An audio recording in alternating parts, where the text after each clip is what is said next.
Halo semuanya, para penikmat cerita misteri dan horor. Sebelum kita mulai, jangan lupa untuk subscribe, share, dan komen di channel ini. Karena siapa tahu, kisah kali ini akan membuat malam kalian terasa berbeda. Lebih gelap, lebih menyeramkan. Horor sebelum bobo, kali ini akan membawa kita ke Amerika, ke sebuah kota kecil di New Hampshire. Kisah ini tentang Kevin, seorang pemuda yang mencintai petualangan. Namun, pendakian solonya ke Gunung Washington di malam yang penuh kabut membawa petualangan itu ke arah yang berbeda, menyeramkan dan tak terduga. Setelah malam itu, Kevin kembali dengan perubahan yang tak bisa dijelaskan. Tubuhnya sembuh lebih cepat dari luka.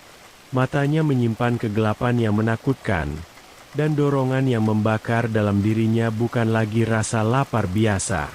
Siapa Kevin ini? Apakah dia masih manusia?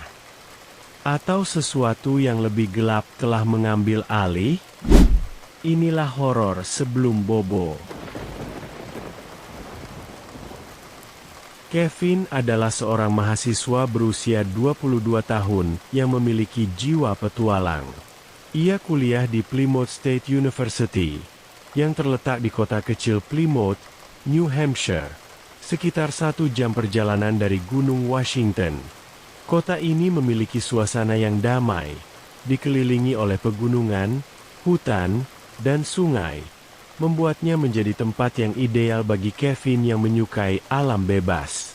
Kevin tinggal berdua dengan ibunya di sebuah rumah kecil dekat pusat kota. Ibunya, yang membuka warung kopi kecil, adalah satu-satunya keluarga yang dimilikinya. Warung kopi itu adalah tempat favorit para mahasiswa dan pendaki yang ingin bersantai. Saat tidak kuliah, Kevin sering membantu ibunya di sana, menyajikan kopi dan membersihkan meja. Meski terlihat ceria dan ramah di mata pelanggan, ada sisi lain dari Kevin yang jarang terlihat. Rasa sepi yang selalu dia sembunyikan di balik senyumnya. Sejak kecil, Kevin sudah menunjukkan ketertarikannya pada petualangan. Ayahnya, yang meninggal ketika Kevin berusia 7 tahun, adalah seorang pendaki yang sering membawa Kevin dalam perjalanan singkat ke hutan atau perbukitan di sekitar kota. Kenangan itu tertanam dalam dirinya, membentuk kecintaannya pada alam bebas dan tantangan fisik. Namun, rasa kehilangan dan sepi juga selalu mengikuti, seperti bayangan yang tidak pernah bisa dia hilangkan. Mengapa solo trekking? Kevin dulu sering mendaki bersama teman-temannya. Mereka menjelajahi beberapa gunung di New England, seperti Gunung Monadnock dan Gunung Lafayette. Tetapi, seringkali rencana perjalanan yang sudah diatur dengan matang tiba-tiba batal karena alasan sepele. Teman-temannya mendadak punya rencana lain, merasa malas, atau cuaca yang sedikit buruk. Kevin merasa kecewa dan ditinggalkan.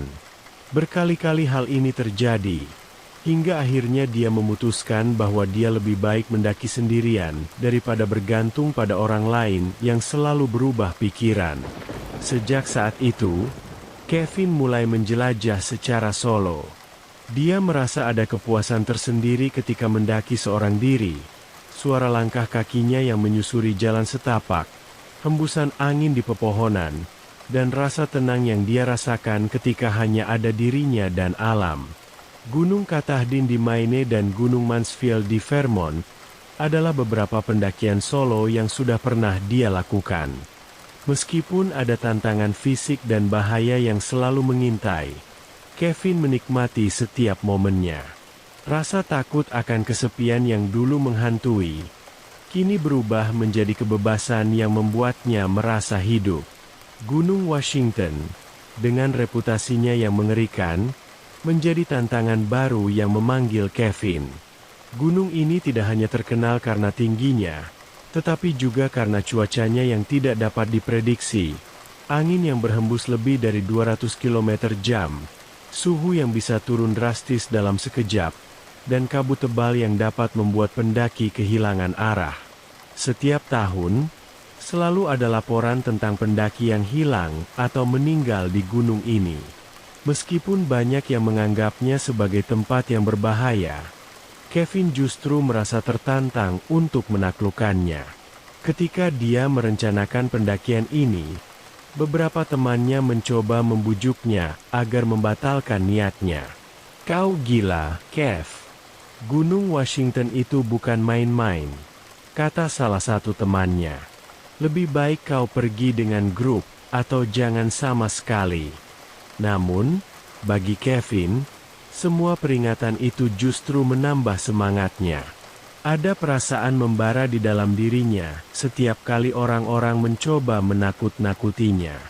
Bukankah hidup ini sendiri penuh dengan bahaya yang tidak terduga? Baginya, mendaki Gunung Washington bukan hanya tentang menaklukkan gunung itu, tetapi juga menaklukkan ketakutan yang selalu membayanginya. Kevin memulai pendakiannya di sore hari, ketika langit sudah mulai berubah warna menjadi jingga. Dia sengaja memilih untuk mendaki di malam hari. Ada sesuatu tentang gelapnya hutan yang membuat jantungnya berdebar lebih kencang, membuatnya merasa benar-benar hidup. Jalan setapak yang dilaluinya menanjak dengan curam, melewati pepohonan cemara yang tinggi menjulang. Udara di sekitar semakin dingin, menusuk hingga ke tulang. Dengan hanya senter di tangannya dan suara napasnya yang memburu sebagai satu-satunya peneman, Kevin terus mendaki. Dia berhenti sejenak di sebuah punggung bukit untuk menarik napas panjang. Dari sana, dia bisa melihat lembah di bawahnya yang mulai ditelan bayang-bayang gelap. Kabut tipis mulai merambat, membelai pepohonan seperti jari-jari hantu. Suasana semakin ganjil ketika dia melangkah lebih jauh ke dalam hutan. Hembusan angin yang kencang terdengar seperti bisikan, seolah-olah ada suara-suara yang memanggil namanya dari jauh. Terkadang, dia mendengar suara gemerisik dari arah pepohonan, seperti ada yang bergerak di antara semak-semak. Kevin berhenti dan menoleh, menyorotkan senter ke segala arah. Tapi tidak ada apa-apa. Hanya kegelapan yang pekat dan bayangan pepohonan yang melambai-lambai dalam kabut. "Ah, cuma imajinasi saja," gumamnya, berusaha meyakinkan dirinya sendiri. Dia kembali melanjutkan perjalanan, dan beberapa saat kemudian, dia tiba di area datar yang cukup luas, tempat yang dia pilih untuk mendirikan tenda. Di sini, tidak ada tanda-tanda kehidupan lain selain suara angin yang terus menderu. Setelah tenda berdiri, Kevin merasakan perasaan lega sesaat. Namun, rasa nyaman itu segera tergantikan oleh perasaan tidak nyaman yang sulit dijelaskan. Ada sensasi yang menggelitik tengkuknya, seperti bulu halus yang bergesekan dengan kulit, membuatnya merinding. Dia menatap hutan di sekelilingnya, tetapi yang dia lihat hanyalah kegelapan yang semakin pekat. Rasanya seperti ada sesuatu yang mengintip dari balik pepohonan, mengawasinya. Dia menarik napas dalam-dalam, mencoba menenangkan dirinya. Ini cuma kelelahan, pikirnya, atau mungkin efek dari cerita-cerita seram yang pernah kudengar tentang gunung ini. Dia merapatkan jaketnya dan masuk ke dalam tenda, berharap bisa segera tertidur. Namun, jauh di dalam dirinya, Kevin tahu bahwa malam ini akan menjadi malam yang panjang. Kevin berbaring di dalam tenda, tubuhnya terbungkus dalam kantong tidur yang tebal, tetapi dingin tetap merasuk. Hembusan angin semakin kuat, menggoyangkan dinding tenda seperti sayap raksasa yang mengibas. Suara angin menderu di antara pepohonan, memecah keheningan malam. Di luar sana, kegelapan semakin pekat, seolah menelan apa saja yang berani menantangnya. Di tengah gemuruh angin, Kevin mulai mendengar suara lain, gemerisik yang samar, seperti langkah kaki yang pelan tapi pasti mendekat. Dia membuka matanya dan mendengarkan dengan saksama. Mungkin hanya binatang kecil yang sedang berkeliaran, pikirnya. Namun, ada sesuatu yang aneh dalam suara itu. Langkah-langkah tersebut terdengar berat dan teratur, seperti sesuatu yang lebih besar dari sekadar kelinci atau rubah. Ketika suara itu semakin mendekat, tendanya tiba-tiba bergoyang keras. Angin yang kuat telah menarik salah satu pasak keluar dari tanah, membuat salah satu sisi tenda terkulai. Kevin terbangun sepenuhnya, mengutuk dalam hati sambil berusaha meraih senter. Ia tahu, jika dibiarkan, tenda itu bisa roboh sepenuhnya dan akan membuat malam yang sudah tidak nyaman ini menjadi lebih buruk. Dengan setengah badan masih di dalam kantong tidur, Kevin meraih jaketnya dan mengenakannya. Dia merangkak keluar dari tenda, menggigil ketika udara dingin menerpa wajahnya. Tangan kanannya meraba-raba di lantai, mencari pasak yang terlepas, sementara tangan kirinya memegang senter dan menyorotkan cahayanya ke sekitar. Di bawah sorot lampu yang goyah, dia melihat tanah berbatu dan akar-akar pohon yang mencuat. Saat itulah dia merasakan sesuatu. Sebuah keheningan aneh tiba-tiba menyelimuti hutan, seolah angin pun terhenti untuk beberapa saat. Kevin mendongak, menyorotkan senternya ke arah hutan yang gelap. Tidak ada apa-apa, hanya kabut yang bergulung-gulung di antara pepohonan. Namun, di sudut matanya, dia menangkap sekelebat bayangan bergerak cepat. Jantungnya berdegup lebih cepat, dan sensasi merinding kembali menguasai tubuhnya. Dia mencoba mengabaikannya dan fokus pada pekerjaannya. Setelah menemukan pasak yang terlepas, dia menancapkannya kembali ke tanah dan menarik tali tenda untuk mengencangkannya. Saat dia hampir selesai, suara gemerisik yang lebih keras terdengar dari belakangnya, diikuti oleh suara erangan rendah yang terdengar seperti geraman hewan. Kevin membeku. Perlahan, dia berbalik. Senternya gemetar di tangan. Di tepi kegelapan, sosok itu muncul. Bentuknya tidak jelas, samar, seakan-akan bagian dari kabut itu sendiri. Gerakannya cepat dan lincah, melompat dari satu tempat ke tempat lain. Dalam sekejap, Kevin menyadari bahwa sosok itu lebih besar daripada yang dia kira, lebih besar daripada anjing hutan biasa. Serigala, pikirnya, tetapi ada sesuatu yang aneh pada caranya bergerak, sesuatu yang tidak sepenuhnya alami. Sebelum dia sempat bereaksi, makhluk itu menerjangnya dengan kekuatan yang tak terduga. Kevin tersentak mundur, tubuhnya terhempas ke tanah, dan senternya terlepas dari genggaman, menggelinding ke arah lain. Dalam kegelapan yang kini lebih pekat, dia merasakan cakar tajam menembus jaketnya, mencengkeram pergelangan tangannya dengan kuat. Rasa sakit menyengat di lengannya, seakan dagingnya dikoyak dari tulang. Namun, yang paling mengerikan adalah ketika dia merasakan gigitan di lehernya. Gigi tajam yang menembus kulitnya dengan mudah. Darahnya terasa panas mengalir keluar, dan tubuhnya bergetar oleh campuran rasa sakit dan dingin yang menusuk. Gigitan itu bukan hanya fisik. Ada sesuatu yang lain di sana, seperti sensasi kegelapan yang merasuki dirinya, merayap masuk melalui luka itu. Insting bertahan hidupnya muncul, dan Kevin berjuang sekuat tenaga. Dia menendang makhluk itu dengan kakinya, menggapai-gapai ke arah apa saja yang bisa dia gunakan sebagai senjata. Tangannya akhirnya meraih sebuah batu, dan dengan seluruh kekuatan yang tersisa, dia memukulkannya ke kepala makhluk tersebut. Benturan itu cukup untuk membuat makhluk itu melepaskan cengkeramannya. Makhluk itu mundur ke dalam bayang-bayang, berlari menghilang di antara pepohonan. Suaranya lenyap secepat ia muncul. Kevin terkapar di tanah. Tubuhnya gemetar dan pandangannya berkunang-kunang.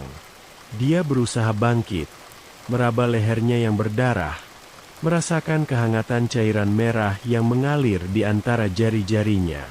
Dia merangkak kembali ke tenda dengan sisa kekuatannya, menarik resleting tenda dengan tangan gemetar. Di dalam, dia mengambil perban dan cairan antiseptik dari tas daruratnya, mencoba mengobati lukanya. Tetapi, meski dia membalut leher dan pergelangan tangannya, rasa sakit itu tidak sepenuhnya hilang. Ada sesuatu yang tersisa di dalam dirinya, sesuatu yang dia tidak bisa singkirkan. Ketika akhirnya dia berbaring kembali, tubuhnya terasa lebih berat dari sebelumnya. Pikirannya mulai kacau, antara sadar dan tidak sadar. Dia merasakan sesuatu yang gelap dan dingin merayap di dalam dirinya, seperti racun yang perlahan menyebar. Malam itu, Kevin tidak benar-benar tidur.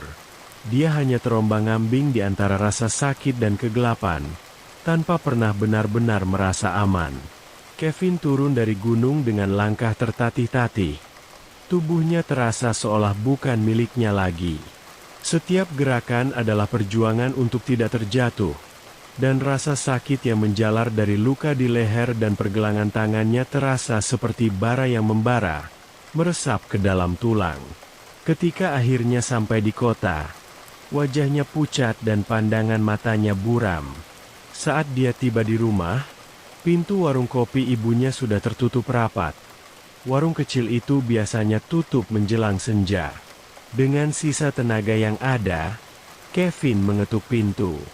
Tak lama kemudian, ibunya membuka pintu, dan seketika wajahnya berubah pucat ketika melihat kondisi anaknya. Kevin, astaga, apa yang terjadi? Ibunya buru-buru mengulurkan tangan, membantunya masuk ke dalam rumah. Mata wanita itu terbelalak saat melihat luka di leher dan bekas goresan di tangan Kevin. Tanpa banyak bicara, dia segera mencari kotak P3K. Tangan gemetarnya hampir menjatuhkan botol antiseptik. Itu cuma sedikit kecelakaan di gunung. Kevin berusaha terdengar tenang, tetapi suaranya lemah dan serak. Ibunya tidak bertanya lebih lanjut, tetapi tatapannya dipenuhi kekhawatiran yang tak bisa disembunyikan. Dia mulai membersihkan luka di leher Kevin, sementara putranya hanya duduk diam, menahan perih yang menusuk. Setelah Kevin mendapatkan perawatan dari dokter keesokan harinya, yang menyatakan bahwa tidak ada tanda infeksi serius meski lukanya cukup dalam, rasa khawatir ibunya sedikit mereda. Namun, Kevin tahu ada sesuatu yang salah. Luka di lehernya terasa berbeda, seperti ada sesuatu yang tertanam di sana, sesuatu yang bukan hanya fisik. Rasa sakitnya tidak kunjung hilang, dan setiap malam, dia merasakan dorongan aneh yang membakar dari dalam dirinya. Hari-hari berikutnya terasa seperti mimpi buruk yang terus berulang. Kevin merasa tubuhnya berubah.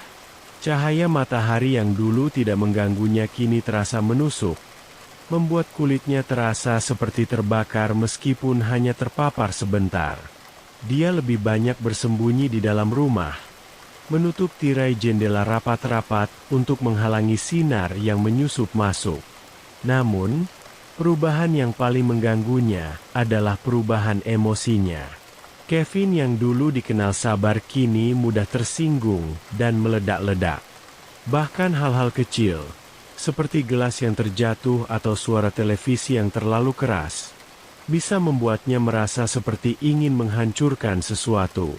Tapi dia harus mengendalikan diri saat berada di dekat ibunya, wanita yang paling dia cintai di dunia ini.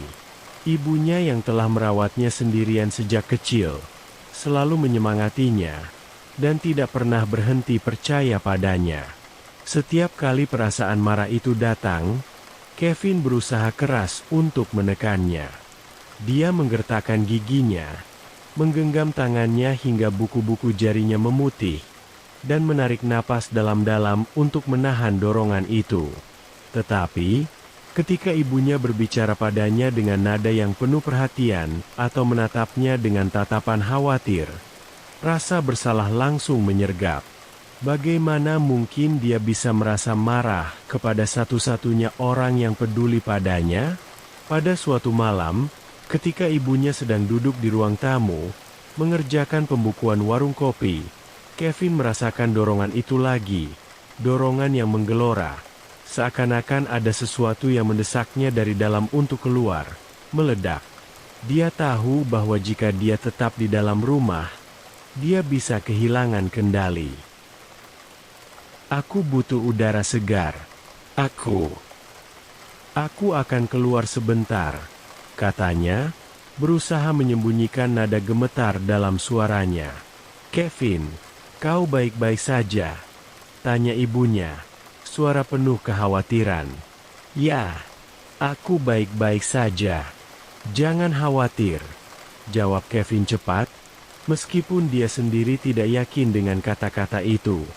Dia melangkah keluar rumah dan mulai berlari tanpa tujuan, hanya ingin menjauh dari segala sesuatu yang bisa menghancurkan kendalinya. Kakinya membawanya ke sebuah lapangan terbuka di pinggiran kota, tempat yang sepi dan jauh dari keramaian. Di sana, di bawah langit malam yang gelap, Kevin berhenti. Napasnya memburu, dada dan tenggorokannya terasa panas. Tanpa bisa lagi menahan, dia berteriak sekuat tenaga. Sebuah teriakan panjang yang memecah keheningan malam. Teriakan itu mengandung semua amarah, kebingungan, dan ketakutan yang menguasai dirinya. Dia berteriak hingga suaranya serak dan tenggorokannya terasa seperti terbakar. Tetapi setelah itu, tidak ada rasa lega, hanya kekosongan yang dingin. Setiap kali dorongan itu muncul, Kevin selalu merasa bersalah pada ibunya. Ada perasaan takut yang perlahan merayap dalam pikirannya. Takut bahwa suatu saat nanti, dia mungkin akan kehilangan kendali di dekat ibunya. Bayangan itu menghantui malam-malamnya, membuatnya terjaga dengan jantung berdebar dan keringat dingin di dahinya. Ketika dia menatap cermin, yang dia lihat adalah wajah yang sama tetapi dengan mata yang berbeda. Mata yang lebih gelap. Seperti ada kegelapan yang tumbuh di dalam dirinya. Apa yang terjadi padaku? Gumamnya di suatu malam. Suaranya nyaris tak terdengar. Dia mencoba mencari jawaban. Tetapi semua yang dia rasakan hanyalah dorongan aneh yang tidak pernah dia mengerti. Sebuah rasa haus yang tidak pernah terpuaskan. Rasa lapar itu terus datang. Bukan rasa lapar seperti yang biasa dia rasakan terhadap makanan, melainkan sesuatu yang lebih dalam, lebih mendasar. Seperti ada kekosongan di dalam dirinya yang perlu diisi dengan sesuatu yang dia tidak bisa sebutkan. Kevin mulai takut pada dirinya sendiri. Pada suatu titik, ketika ibunya sedang bekerja di warung kopi dan dia sendirian di rumah, dorongan itu muncul dengan lebih kuat daripada sebelumnya. Untuk pertama kalinya, dia merasakan keinginan untuk melukai, untuk merasakan darah mengalir di antara jari-jarinya. Itu adalah pikiran yang begitu mengerikan sehingga dia langsung berlari keluar rumah lagi, mencoba melarikan diri dari bayangannya sendiri. Malam itu, bulan purnama bersinar terang di atas langit kota yang sepi. Cahaya bulan memantul pada permukaan jalan yang basah, menyelimuti kota dengan nuansa perak yang dingin. Kevin berdiri di depan jendela kamarnya, memandangi langit malam dengan perasaan gelisah yang semakin menguat. Di dalam dirinya, dorongan itu semakin membara, lebih kuat daripada sebelumnya. Sebuah rasa lapar yang tidak dapat dijelaskan. Seperti lubang hitam yang terus menghisap energi dari dalam tubuhnya. Tanpa berpikir panjang, dia membuka jendela dan menyelinap keluar. Langkah kakinya ringan namun penuh dengan tujuan yang tidak disadarinya sepenuhnya. Seolah ada kekuatan lain yang menariknya keluar dari rumah, membawa dia melewati jalan-jalan kecil dan lorong gelap yang hanya diterangi oleh lampu jalan yang redup. Kevin berjalan tanpa sadar ke pinggiran kota, di mana gemerlap kehidupan malam tidak sampai. Di sana, Di sudut yang nyaris terlupakan, dia melihat seorang pria tunawisma duduk dengan punggung bersandar pada dinding bangunan tua. Pria itu tampak lelah. Tubuhnya terbungkus jaket tebal yang lusuh, dan napasnya berembun dalam udara malam yang dingin. Lampu jalan di atas kepalanya berkelip pelan, memberikan kesan suram pada wajahnya yang tertidur. Kevin berhenti beberapa meter dari tempat pria itu berada. Tubuhnya tegang dan napasnya mulai terasa berat. Ada sesuatu dalam dirinya yang bergetar, seperti binatang buas yang terbangun dari tidur panjangnya. Dorongan itu menjadi semakin kuat, mendesaknya untuk bertindak, menutup jarak di antara mereka. Kevin mencoba melawan perasaan itu, tetapi semakin dia berusaha menahannya, semakin besar dorongan itu menguasai pikirannya. Tanpa sepenuhnya menyadari apa yang dia lakukan, dia melangkah lebih dekat. Gerakannya cepat dan tanpa suara. Tiba-tiba, dunia seolah teredam. Tidak ada suara selain detak jantungnya sendiri yang menggema di telinga, semakin cepat dan semakin keras. Dia bisa merasakan aroma darah pria itu, samar namun cukup kuat untuk membuat rasa lapar di dalam dirinya semakin menggila. Dalam sekejap, Kevin bergerak dengan kecepatan yang belum pernah dia rasakan sebelumnya. Tangan-tangannya mencengkeram bahu pria itu, dan dia bisa merasakan napas hangat di lehernya saat dorongan primal itu mengambil alih. Rasa hausnya begitu kuat, dan seolah-olah tubuhnya bergerak tanpa kendali, mencari sesuatu yang hanya bisa memuaskan rasa lapar yang membakar itu. Sensasi pertama yang dia rasakan adalah kehangatan yang mengalir dengan deras, sebuah kepuasan yang aneh namun memuakkan. Di saat itu, segala penyesalan atau ketakutan seolah lenyap, tergantikan oleh kepuasan instan yang menguasai setiap serat tubuhnya. Itu adalah kelegaan yang menakutkan, sensasi yang sekaligus membuatnya merasa hidup dan mati pada saat yang sama. Tapi hanya beberapa detik kemudian, realitas kembali menghantamnya dengan kejam. Kevin terhuyung mundur, dadanya naik turun dengan cepat. Dia menatap pria itu, tubuhnya yang terkulai dan napas yang melemah, dan tiba-tiba menyadari apa yang baru saja dia lakukan. Seluruh tubuhnya gemetar, dan darah yang masih menetes di ujung bibirnya terasa asing dan mengerikan. Dengan pikiran yang kacau dan jantung yang berdegup kencang, Kevin mundur selangkah demi selangkah, sampai punggungnya menempel pada dinding di belakangnya. Dia menutup mulut dengan tangannya, seolah-olah mencoba menahan apa yang baru saja terjadi agar tidak keluar ke dunia nyata. Ada rasa jijik yang merayap di dalam dirinya, bercampur dengan rasa puas yang aneh. "Ini bukan aku," bisiknya pada diri sendiri. Suaranya gemetar. "Aku tidak ingin ini." Seiring berjalannya waktu, Kevin mulai menyadari bahwa perubahan dalam dirinya tidak hanya sebatas dorongan dan rasa haus yang tak tertahankan. Tubuhnya berubah dengan cara yang tidak dapat dijelaskan oleh logika manusia. Luka-luka di leher dan pergelangan tangannya yang dulu terasa nyeri kini telah sembuh tanpa bekas, seolah tidak pernah ada. Bahkan rasa lelah yang dulu selalu mengikuti setelah pendakian berat kini seakan hilang sama sekali. Dia merasa memiliki energi yang tidak ada habisnya. Namun, perubahan itu tidak berhenti di situ pada suatu malam. Ketika Kevin berada di hutan yang gelap dan kabut mulai menutupi pandangannya, dia merasakan suatu dorongan aneh untuk melompat. Tanpa ragu, kakinya menjejak tanah dengan kuat, dan tubuhnya melayang ke udara, bergerak dari satu cabang pohon ke cabang lain dengan mudah, seakan-akan gravitasi tidak lagi mempengaruhi dirinya. Dia mendarat di tanah dengan mulus, tanpa suara, dan sejenak dia terdiam, terpana oleh apa yang baru saja dia lakukan. Bagaimana mungkin, pikirnya, tetapi dia segera menyadari bahwa tidak ada jawaban logis yang bisa menjelaskan apa yang terjadi. Dia bukan lagi manusia biasa. Sesuatu yang gelap dan tidak wajar telah meresap ke dalam tubuhnya sejak malam di Gunung Washington. Selain kekuatan fisiknya yang semakin meningkat, Kevin juga mulai menyadari bahwa dia dapat menghilang dalam sekejap, menyatu dengan bayang-bayang di sekitarnya. Pada awalnya, dia hanya mengira bahwa itu adalah kebetulan. Kegelapan yang pekat dan penglihatannya yang tajam membuatnya bisa bergerak tanpa terlihat.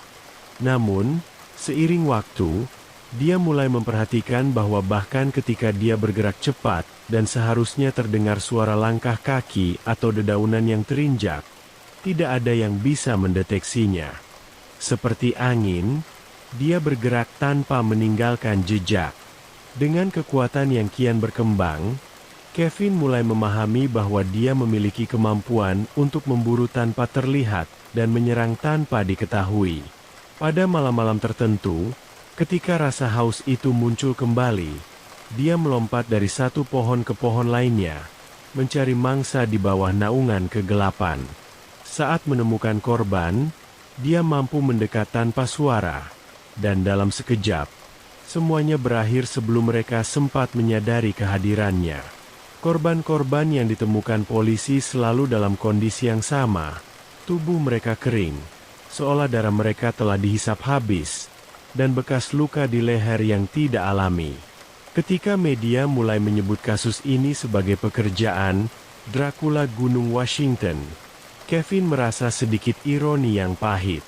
Mereka tidak tahu betapa dekatnya kebenaran itu dengan apa yang sebenarnya terjadi. Namun, yang paling mengganggunya adalah bahwa dia tidak hanya memburu orang-orang yang tidak dia kenal. Secara perlahan, Kevin mulai memilih korbannya dengan lebih hati-hati, menyadari bahwa sebagian dari mereka adalah orang-orang yang pernah membuat hidupnya dan ibunya sulit. Ada seorang tetangga tua yang pernah mempermalukan ibunya karena tidak membayar sewa tepat waktu. Seorang mantan teman kuliah yang pernah mengejek Kevin saat dia terluka dalam pendakian. Atau bahkan pelanggan kasar yang sering datang ke warung kopi ibunya hanya untuk mengeluh dan membuat masalah. Meskipun Kevin merasa kekuatan baru ini memberinya kendali dan kebebasan yang tidak pernah dia miliki sebelumnya, dia juga tahu bahwa perubahan ini berbahaya, bukan hanya bagi dirinya sendiri tetapi juga bagi orang-orang di sekitarnya. Oleh karena itu, dia selalu memastikan bahwa ibunya tidak menyadari apapun. Di hadapan ibunya, dia tetap menjadi Kevin yang dulu, anak lelaki yang ceria dan penyayang, yang selalu membantu di warung kopi dan mendengarkan cerita ibunya tentang pelanggan. Ibunya tidak pernah curiga. Setiap malam ketika Kevin kembali ke rumah, dia mencuci bersih setiap jejak darah dan bau yang menempel di tubuhnya. Dia memastikan tidak ada satupun tanda yang bisa mengarah pada perubahan mengerikan dalam dirinya. Ibunya selalu menyambutnya dengan senyum lembut dan secangkir kopi hangat. Dan di momen-momen itu, Kevin merasa ada bagian dari dirinya yang ingin menyerah pada kenyataan dan melupakan semuanya. Namun, rasa lapar itu selalu kembali, lebih kuat dan lebih mematikan daripada sebelumnya. Setiap kali Kevin memangsa, dia merasakan bagian dari dirinya semakin pudar, semakin jauh dari manusia yang pernah dia kenal. Dorongan untuk berburu dan rasa haus yang membara membuatnya merasa seperti makhluk lain, sesuatu yang lebih dari manusia, tetapi juga jauh lebih rendah. Ada momen-momen ketika dia menyadari bahwa dia bukan hanya memburu demi memuaskan rasa haus. Ada kepuasan gelap dalam membalaskan dendam kepada mereka yang pernah menyakiti dirinya dan ibunya. Namun, setiap aksi pembalasan itu membawa konsekuensi yang tidak terlihat. Kehampaan yang terus tumbuh dalam dirinya, seperti lubang hitam yang tidak pernah terisi penuh. Kini, Kevin mulai menyadari bahwa dirinya sedang berada di ambang kegelapan yang dalam. Bagian dirinya yang masih tersisa sebagai manusia mulai tergerus sedikit demi sedikit. Tapi rasa lapar itu tidak pernah berhenti. Sebuah panggilan yang selalu memintanya untuk kembali ke kegelapan, untuk terus memburu di bawah bayangan bulan purnama. Kematian demi kematian yang terjadi di kota kecil itu mulai menarik perhatian pihak berwenang. Pada awalnya, kasus-kasus ini tampak acak. Tetapi ketika polisi memeriksa lebih dalam, mereka mulai melihat pola. Korban-korban terakhir yang ditemukan ternyata memiliki satu kesamaan. Mereka semua pernah berhubungan dengan Kevin, baik secara langsung maupun tidak langsung. Beberapa adalah kenalan lama dari kampus, sementara yang lain pernah datang ke warung kopi ibunya. Polisi memanggil Kevin untuk diwawancarai beberapa kali. Mereka menanyakan tentang hubungannya dengan para korban, tetapi tidak ada yang bisa menunjukkan bukti langsung yang mengarah kepadanya. Kevin selalu menjawab dengan tenang, seolah-olah dia hanyalah mahasiswa biasa yang kebetulan mengenal beberapa orang di kota. Namun, dia tahu bahwa lingkaran semakin menyempit. Meskipun dia belum ditetapkan sebagai tersangka, dia bisa merasakan ketidakpercayaan yang samar dari pihak kepolisian. Puncaknya terjadi ketika salah satu korban terbaru adalah seorang pria mabuk yang beberapa malam sebelumnya membuat onar di warung kopi ibunya. Pria itu datang dalam keadaan setengah mabuk, merusak meja, dan meneriakkan kata-kata kasar yang ditujukan pada ibunya. Kevin, yang kebetulan sedang membantu di belakang, mendengar semua itu dan merasakan amarah membakar di dadanya. Namun, dia berusaha menahan diri saat itu. Ibunya berhasil mengusir pria tersebut tanpa insiden lebih lanjut, dan semuanya berakhir begitu saja. Atau setidaknya itulah yang dipikirkan orang-orang. Beberapa hari kemudian, pria itu ditemukan tewas di dekat jembatan tua di pinggiran kota. Tubuhnya terkulai dan lehernya terluka parah. Polisi mulai mencurigai keterlibatan Kevin karena insiden di warung kopi menjadi catatan yang tidak bisa diabaikan. Meskipun tidak ada saksi mata yang melihat Kevin berada di lokasi, dan tidak ada bukti fisik yang mengaitkannya dengan kematian tersebut, polisi mulai memusatkan perhatian pada lingkaran sosial dan aktivitasnya. Kevin tahu bahwa waktunya semakin sedikit. Setiap langkah yang dia ambil sekarang diawasi, dan dia merasa seperti dikepung perlahan-lahan. Namun, yang paling membebaninya adalah ibunya. Wanita yang telah merawat dan mencintainya dengan sepenuh hati kini berada di ujung pusaran masalah yang dia ciptakan. Setiap kali melihat ibunya, perasaan bersalah menghantui dirinya, bercampur dengan rasa takut akan apa yang mungkin terjadi jika polisi semakin curiga. Suatu malam, ketika ibunya sedang membersihkan warung kopi dan mempersiapkan untuk tutup, Kevin duduk bersamanya, membantu menata kursi. Mereka berbicara tentang hal-hal ringan seperti biasanya, tetapi ada ketegangan yang terasa. Akhirnya, Kevin mengambil napas dalam-dalam dan berkata, "Ma, aku harus pergi untuk sementara waktu.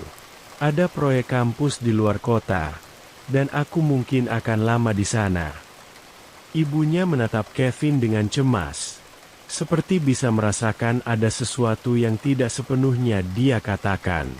"Kapan kamu akan kembali?" tanya ibunya. Suaranya dipenuhi kekhawatiran yang tidak bisa dia sembunyikan. Kevin hanya tersenyum samar. "Aku akan kembali secepatnya. Ma, jangan khawatir. Aku hanya butuh waktu untuk menyelesaikan beberapa hal." Malam itu, setelah berpamitan dengan ibunya, Kevin mengemas barang-barangnya dan meninggalkan rumah. Dia berjalan dengan langkah ringan di bawah bayang-bayang malam, menghindari jalan utama dan mengambil rute yang lebih sunyi, seolah-olah dia tidak ingin meninggalkan jejak. Kevin tahu bahwa pergi adalah satu-satunya pilihan yang masuk akal. Semakin lama dia tinggal, semakin besar risiko polisi mengaitkannya dengan kematian-kematian itu, meskipun hanya berdasarkan dugaan dan pola yang mereka temukan. Lagi pula, kepergian Kevin tidak meninggalkan banyak tanda mencurigakan. Dia hanya seorang mahasiswa yang bepergian untuk proyek kampus, alasan yang cukup wajar dan tidak akan memicu kecurigaan lebih jauh. Namun, jauh di dalam dirinya, Kevin menyadari bahwa ada bagian dari dirinya yang tidak benar-benar ingin lari. Bagian itu menikmati perburuan, merasakan adrenalin saat berada di ambang bahaya, dan ketakutan di mata mangsanya. Tapi dia juga tahu, jika dia tetap di sini, maka tidak hanya dirinya yang akan menderita. Ibunya bisa terseret ke dalam kekacauan ini, menjadi korban dari perbuatan yang tidak pernah dia sadari. Setelah meninggalkan kota, Kevin menghilang ke dalam kegelapan, meninggalkan masa lalunya di belakang. Tidak ada yang tahu kemana dia pergi, atau bagaimana dia bertahan hidup. Meski polisi terus menyelidiki kasus-kasus kematian di kota, mereka tidak pernah menemukan bukti yang cukup untuk menangkap Kevin. Semua yang mereka miliki hanyalah lingkaran sosial yang kebetulan terkait, tetapi tanpa jejak konkret yang dapat menjeratnya. Kevin terus bergerak dari satu tempat ke tempat lain, selalu dalam bayang-bayang. Setiap kota yang dia datangi hanya menjadi persinggahan sementara. Meski terkadang dorongan gelap itu kembali, dia belajar untuk mengendalikannya, setidaknya untuk sementara waktu. Dia menyadari bahwa tidak peduli seberapa jauh dia pergi, kegelapan itu akan selalu menjadi bagian dari dirinya, sebuah bayangan yang tidak bisa dihilangkan. Namun, dalam keheningan malam, ketika dia sendirian di tempat yang sunyi, Kevin tahu bahwa dia tidak benar-benar bebas. Pelarian ini hanyalah ilusi, dan di suatu tempat, rasa haus itu akan kembali menuntut. Dan ketika saat itu tiba, dia harus kembali menghadapi kegelapan yang telah menjadi bagian tak terpisahkan dari hidupnya.